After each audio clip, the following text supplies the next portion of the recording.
to Tech Talks, the People and Planet podcast. Today I'm joined by Chelsea Lamego and Alejandro Stevenson Duran, who are the co-founders of fund management startup FundMiner. Hi guys, how are you? Howdy. Doing good, Lee. Thanks. We're excited to be here. Thanks for joining. So guys, let's get straight into it then. So FundMiner is an automated fund management platform. If you could please share with our listeners the problem that you guys are solving with the mission and perhaps what's the inspiration behind that as well. Sure. So FundMiner is a software platform that maximizes impact for fundraising organizations. And the inspiration behind it really was my last job that I was working in. After I graduated from University of Texas in El Paso with my MBA, I ended up working in their institutional advancement office, overseeing advancement operations and gift administration. And I quickly realized that we had a lot of inefficient processes. It was very challenging to be effective with all of our funding. And it really came down to the complexities of the different siloed systems we had, our CRM, our accounting system, our student award system. There's documents, you have investment reports. And then we had 2,000 unique gift and endowed funds that we were managing, and we had over 200 people managing the different funds. And so you can imagine with the vast amount of funds and people and systems involved, the complexities were just causing some administrative challenges. And I saw an opportunity to leverage technology to help fundraising organizations really aggregate data from those systems and more effectively utilize their funding. Okay, fantastic. Thanks for that. So how does the platform actually work then? If you could give us a bit of a high-level overview of that as well, that'd be great. Of course, happy to, Lee. So there's three core components when I think about FundMiner's functionality. And just looping back to what Chelsea mentioned as far as the pain point for these very large fundraising institutions that very often they manage millions and millions of philanthropic funds.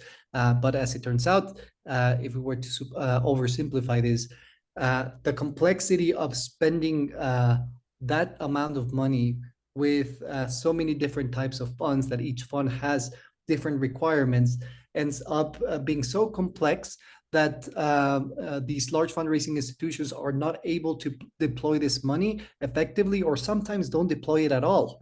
Again, because of how these very tough systems are set up. So what does FundMiner do? There's three core components. The first one is we aggregate the data from these siloed systems, whether it's their CRM, their accounting software, their scholarships division, if they're a university, for example. FundMiner uniquely aggregates all of these data points. And once we become that one-stop shop for these fundraising institutions, FundMiner is able to provide unique value and insights through compliance and report tracking, right? So that's the second component of FundMiner, which is being able to, through some quick steps, and in a few minutes, you're able to aggregate a report that gets sent out to donors. Reporting back impact is extremely important, not only for the fundraising institutions, but for the donors themselves, right? If I'm giving $1 million to organization X, it's really important for me to know that A, you spend that money, and B, you spend the money with whatever agreement you and I had, right? Yeah, That's another very complex process that FundMiner automates through some simple steps.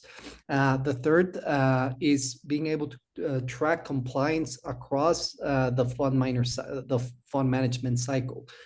Again, when it comes to managing hundreds or thousands of funds, things can get really out of hand really quickly. So FundMiner is able to, on a day-by-day basis, track all of the funds, their current balances, and make sure that they are in compliance, respective to however each organization defines compliance. So whether it's you're accumulating excess funds within a specific account, or whether you haven't spent a single dollar on an account that already exists, all of those things are automated on a daily basis for FundMiner, and the appropriate tax or get sent to the right folks within these fundraising organizations.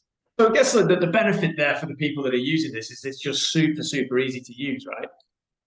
That's our entire value prop. We really one of the things that we've gotten a really good feedback that makes us proud is, hey, this is a very complex system, and the fact that we're able to simplify these steps in a manner that basically anyone with very little knowledge can actually do their jobs is something very fulfilling and something that FundMiner is proud about. Yeah, fantastic.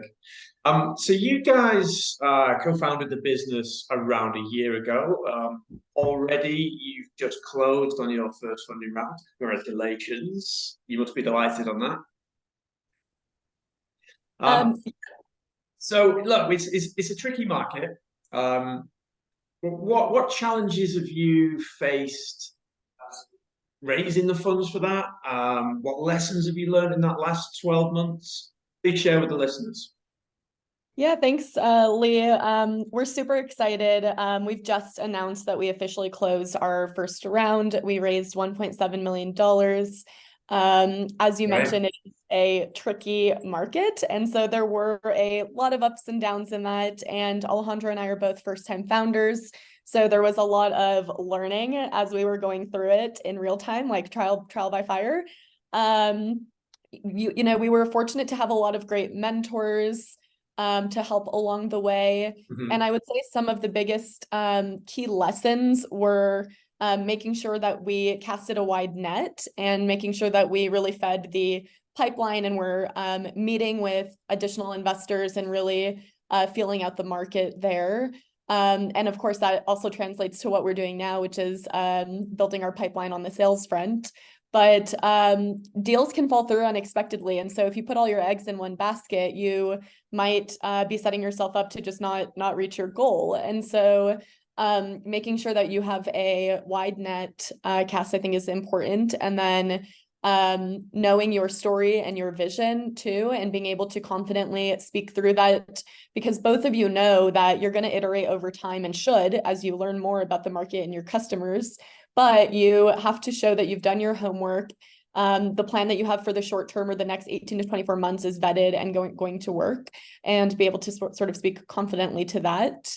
And then also making sure that you take feedback and iterate on that for next time. And so Alejandro and I did a great job of asking questions and listening. And if we felt like there was particular doubt around a certain topic, maybe a sales cycle or something like that, we would discuss it and have a better response the next time around. So kind of being able to adapt there too. And of course, just not giving up and pushing day in and day out. Yeah, sure, for sure. Yeah, Alejandro? a couple of takeaways that I got just to add to what Chelsea mentioned. The first is definitely you need to have a thick skin when raising VC money. You're going to have a lot of no's, and as Chelsea mentioned, one way you go through it is just getting big volumes, because you're going to get oftentimes more no's than yeses. And some of the no's are going to hurt than others.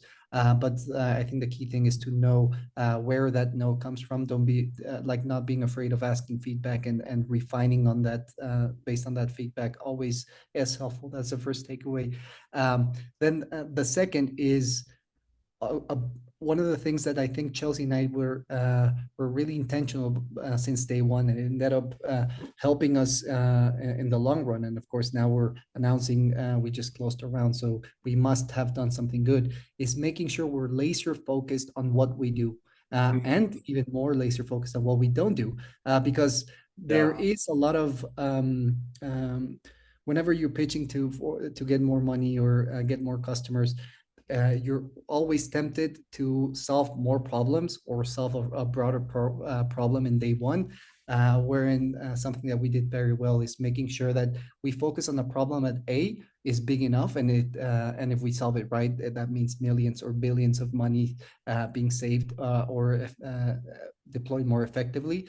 And B, making sure you don't expand until the time is right. And I think that laser focus attention is something that paid dividends even now. And you mentioned casting a wide net there. Did you approach, if this is an actual thing, specific VCs within this space? We did search and approach specific VCs, either based on industry, what they invest in, the stage, geography. Another thing that's really powerful is warm introductions. Our lead investor, for example, came about because I participated in a Shark Tank, and one of the judges had been an LP in his prior fund and just made the intro, and then we, got to know each other quickly and got along really well, and FundMiner was a concept they really believed in. So getting out there and doing the things and going through introductions and meeting people, I think is all really powerful. Thank you for that, because there's a lot of people that will be listening to this show thinking, I'm either a first-time founder myself, or I've got aspirations of setting up in the future. And I think that real hand information is such a powerful thing. So thank you. So yeah, congrats. 1.7 million, amazing. What comes next? Anything exciting to share? Yeah, we're actually super excited for what comes next. If anything, the money was just a means to an end.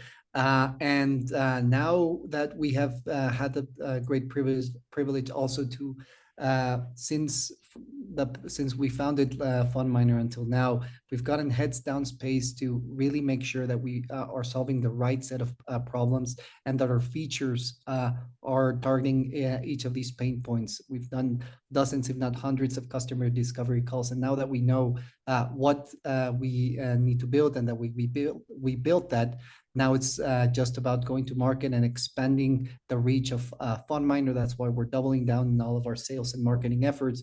We're going to be sponsoring many conferences here in the United States. And we really want more people to learn about FundMiner and learn about the problems that you might run into if you don't have us as a technology. That's something that's definitely top of mind. From a product standpoint, is just expanding on our current set of features. And the advancement industry is no stranger to artificial intelligence, especially now in most recent advances across generative AI. Thankfully, that's where most of my technical background comes from. So I'm also excited to be leveraging recommendation-based and generative-based models to help our customers maximize their social impact. You mentioned your background there, and Chelsea, you touched on yours previously also. You guys split up your role and your time being co-founders of a startup?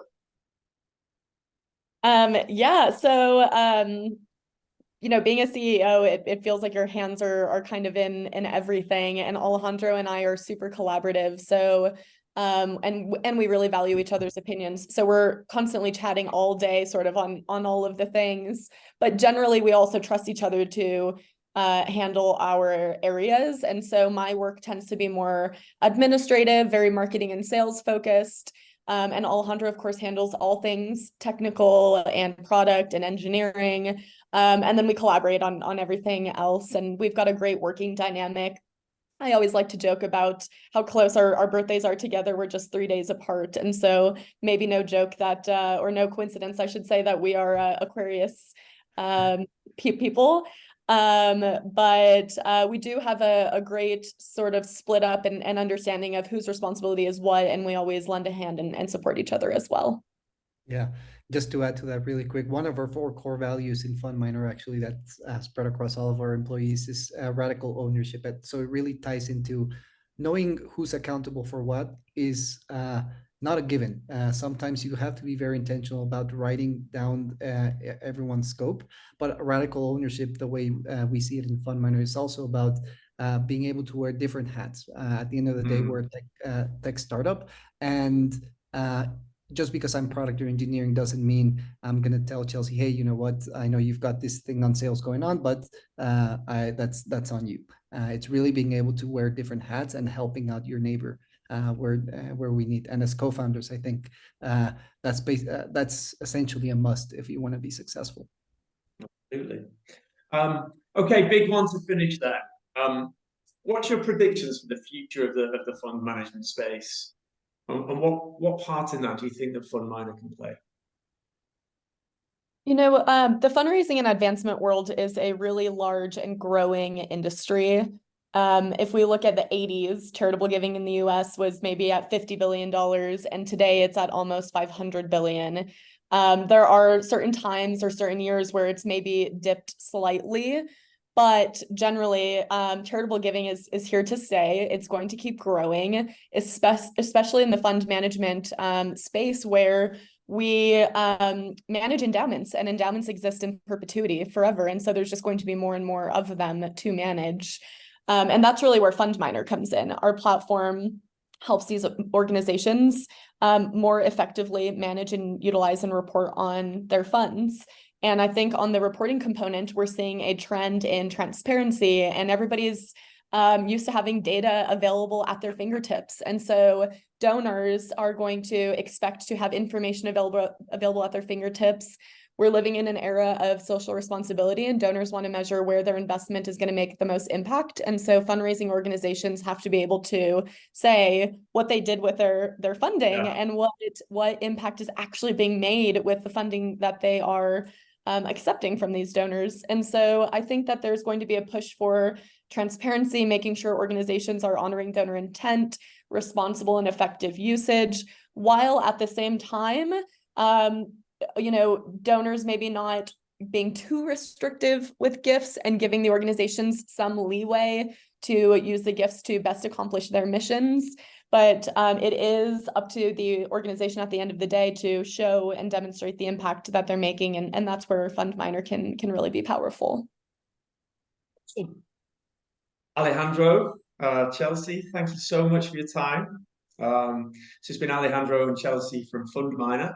And guys, if you have enjoyed the content, please make sure that you give us a like, a follow, a share, and stay tuned for more on Tech Talks, the People and Planet podcast. Thanks. Thanks, Lee. Thank you.